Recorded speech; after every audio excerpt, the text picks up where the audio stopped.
Hey everybody, and welcome back to another episode of Speak Plainly with me, your host, Owl Medicine. Here I talk to you about things that matter. And today's topic is ACEs, the ACE study. For those of you who have never heard of the ACE study, you are who I'm going to be talking to primarily today, because once you know it, but when you don't know it and learn it, it can change your life. So let me preface today's episode with this is going to be a triggering episode for some people. In the episode, I'm going to ask the 10 questions that are asked in the ACE study. And in those questions are questions about multiple types of abuse. So when we get to that question, you know that you're triggered by those things, and you still want to know what those questions are, you can Google the ACE study questions yourself. But I do find for myself, this is important enough, I'm going to ask the questions. So just know this is going to be an uncomfortable episode. And if anybody needs to bow out, go right ahead. You don't need to re-trigger yourself or re-traumatize yourself. So the ACE study is Adverse Childhood Experiences Study. This was a study done by the CDC and Kaiser Permanente. It happened in two waves from 1995 to 97. And overall, there were 17,000 participants in this study, which is a huge sample size. It was the first ever of its study and is an absolute landmark. This is one of those studies that when it came out, it turned the world on its head for the people who cared. Unfortunately, it has been ignored by a lot of the medical community, which is extremely unfortunate. And we'll get into a few of those reasons later. But let me explain this whole thing for you and why it's so important that I wanted to do an episode on it. So this study asked a series of questions, 10 questions, to these folks and then compared their health as now as adults. It asked them about their childhood. And now as adults, they looked at their health outcomes and they compared the two. And with a sample size this big, they were able to come up with some conclusions that have been repeated over and over again, because there have actually been multiple ACE studies now, not as big, but there have been lots of follow-up studies done in multiple different states and countries across the world, actually. But the original study was based on these 10 questions. And the outcome was crazy, because what we found out is these 10 questions are questions about adversity, and more than half of everybody who took it said that they got at least one. They had at least one of these categories of childhood adversity. And then a quarter of the people had reported at least two. And there's a dose-response relationship between these childhood experiences and the outcomes that we have in our psychological and biological health later in life. Those outcomes become exponentially more profound when you have 4 or more ACEs. If you have 4 or more ACEs, then you have a 4 to 12-fold chance for alcoholism, drug abuse, depression, or a suicide attempt. And in one of these follow-up studies, a really good study that was published in Nature, which is Nature is one of the top premier scientific publications. But in Nature, they also were able to add autoimmune diseases like rheumatoid arthritis, insomnia, depression, and anxiety disorders to the list of things that seem to have a direct correlation with adverse childhood experiences, ACEs. So I'm going to go ahead and read off these questions because I think they're that important. If you think you're going to get triggered, here's your chance. You can stop now and Google it later when you are in a place where you can feel safe. Number 1 was, did a parent or other adult in the household often swear at you, insult you, put you down, or humiliate you, or act in a way that made you afraid that you might be physically hurt? If yes, that's an ACE. 2, did a parent or other adult in the household often push, grab, slap, or throw something at you, or ever hit you so hard that you had marks or were injured? If yes, that's an ACE. Did an adult or person at least 5 years older than you ever touch or fondle you or have you touch their body in a sexual way or attempt to actually have oral, anal, or vaginal intercourse with you? If yes, that's an ACE. Did you often feel that no one in your family loved you or thought that you were important or special? Your family didn't look out for each other, feel close to each other, or support each other? If that's applicable to you, then that's an ACE. Number 5, did you feel that you didn't have enough to eat, had to wear dirty clothes, and had no one to protect you, or your parents were too drunk or high to take care of you, or to take you to the doctor if you needed it? If yes, that's an ACE. 6, were your parents ever separated or divorced? That's an ACE. Were any of your parents or other adult caregivers often pushed, grabbed, slapped, or had something thrown at them, or sometimes often kicked, bitten, hit with a fist, or hit with something hard? Have you ever been threatened with a gun or a knife? If that is applicable, that's an ACE. Number 8, did you live with anyone who was a problem drinker or alcoholic, or who used street drugs? If yes, that's an 8. An ACE. Was a household member depressed or mentally ill, or did a household member attempt suicide? That's an ACE. Did a household member go to prison? That's an ACE.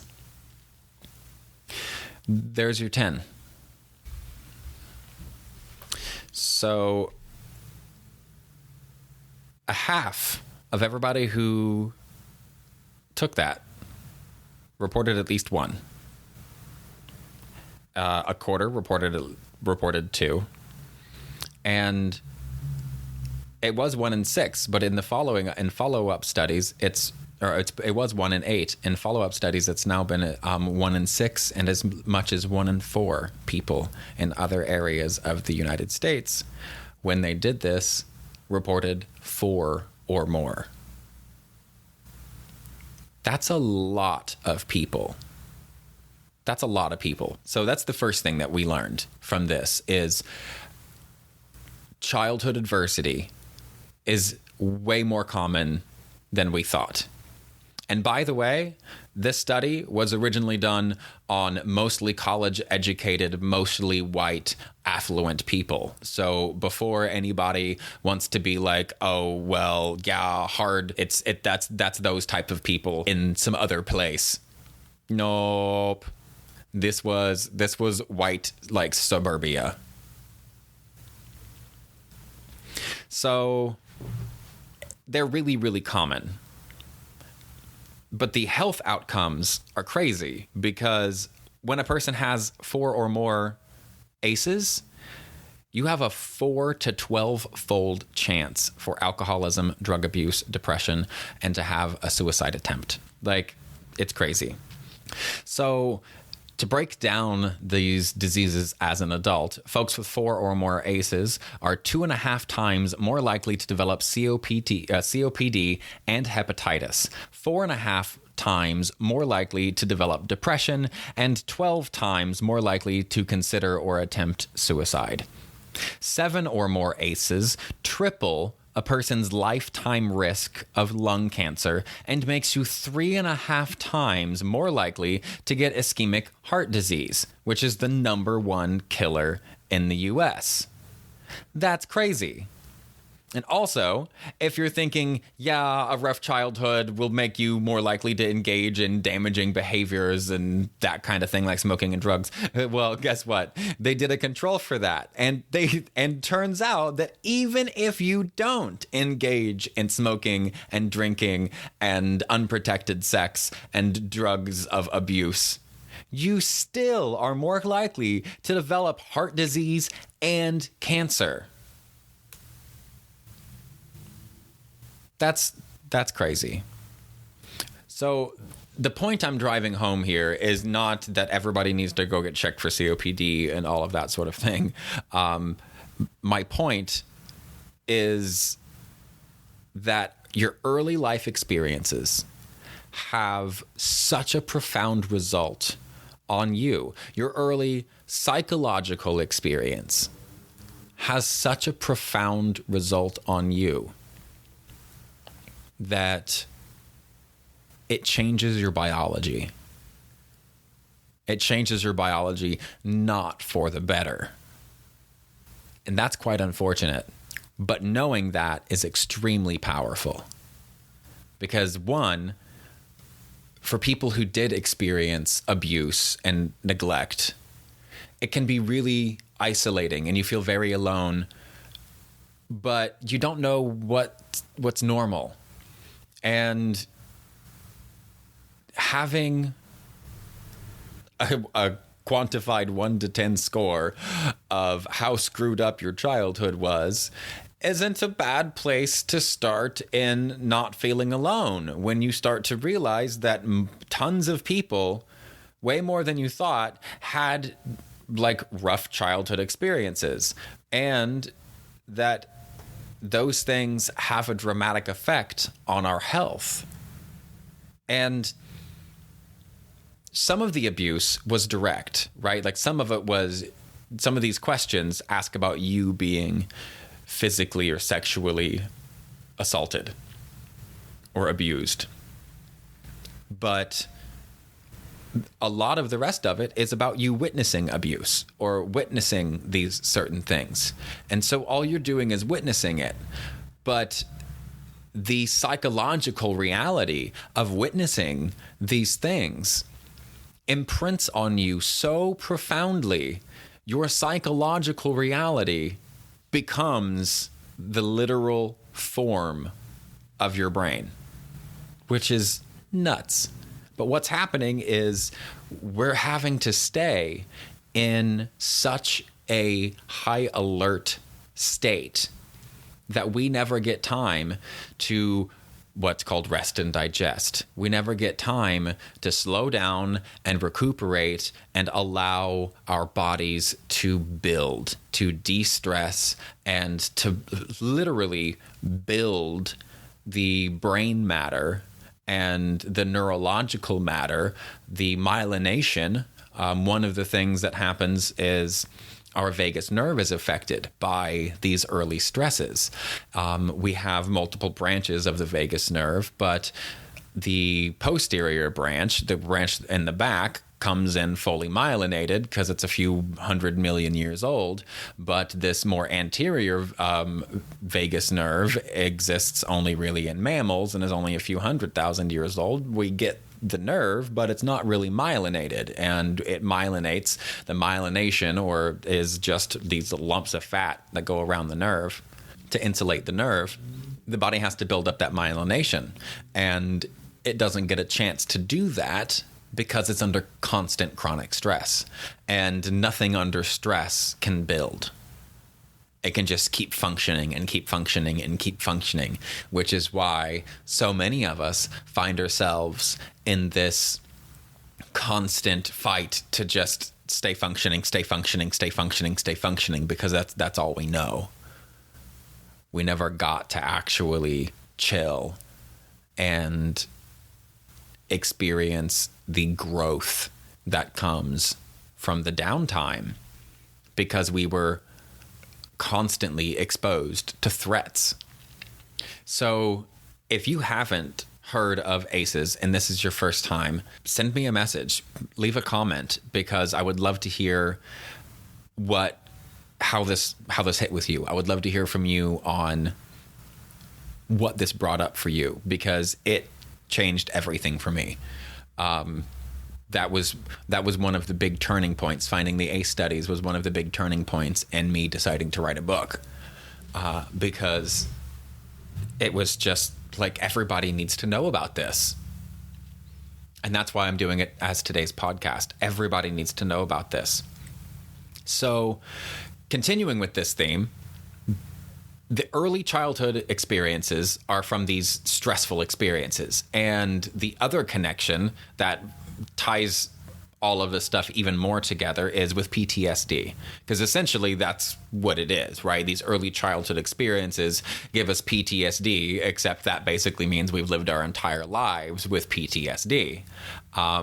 And depending on the event, how we interpreted the event, and whether it was a single event or a series of chronic stress, all of that changes how we adapt and interpret the world.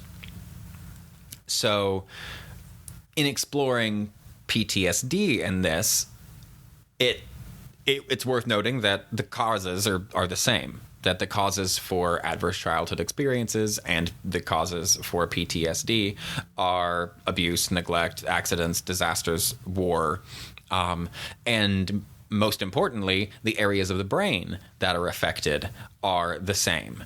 The amygdala, the hippocampus, and the ventral medial prefrontal cortex, which is just the front and middle prefrontal cortex. So that area is in charge of memories, emotions, stress, fear, threat response, and decision making. And it's important here to look at those three parts of the brain and what happens to those three parts of the brain. So you're under chronic stress because essentially there's someone in your environment that is a threat, and that threat is constantly causing you to be on guard. So you're basically the analogy, a great analogy for it is like your brain and the bear. You're constantly on the lookout for a bear. You see a bear, your heart starts, you want to run away, your body does everything it needs to do and to prepare you to run away. It does everything it needs to do with the blood and with your eyeballs, so you can focus on stuff and you can get lots of blood to your limbs so you can run real fast. Although running from a bear may not be that great of an idea, but you get the point. The constant threat around you makes the threat evaluation center, which is the amygdala, it keeps that constantly engaged. And when you constantly engage that, it works it and works it and works it and works it and works it, and until it grows bigger and bigger and bigger and stronger.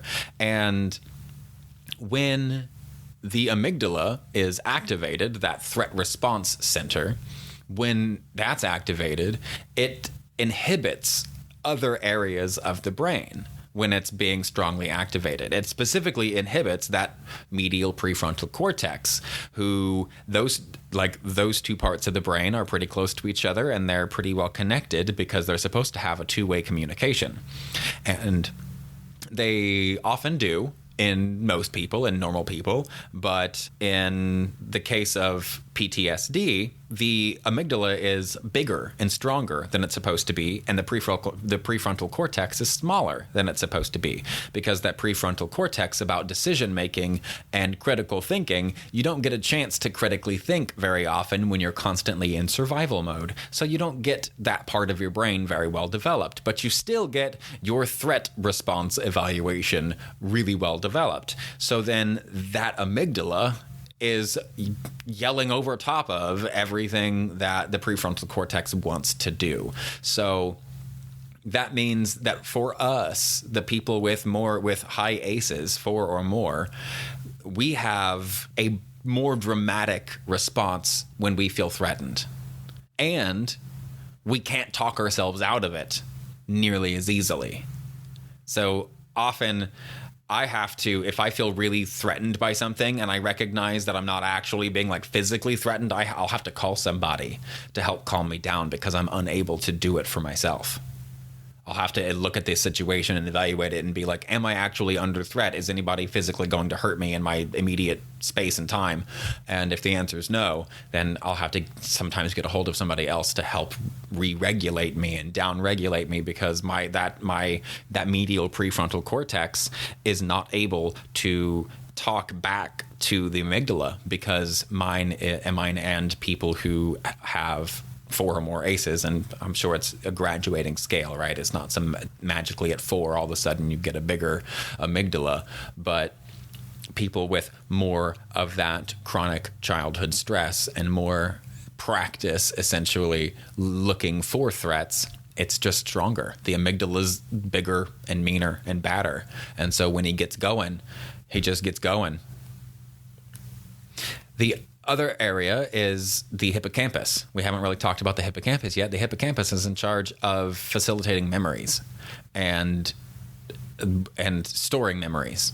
So the memories aren't stored in the hippocampus. That's not the way the brain works. It turns out pretty much everything in the brain is distributed, meaning there's little pieces here and little pieces there for everything. And whenever we try to recall something in memory, there's a whole system that's engaged.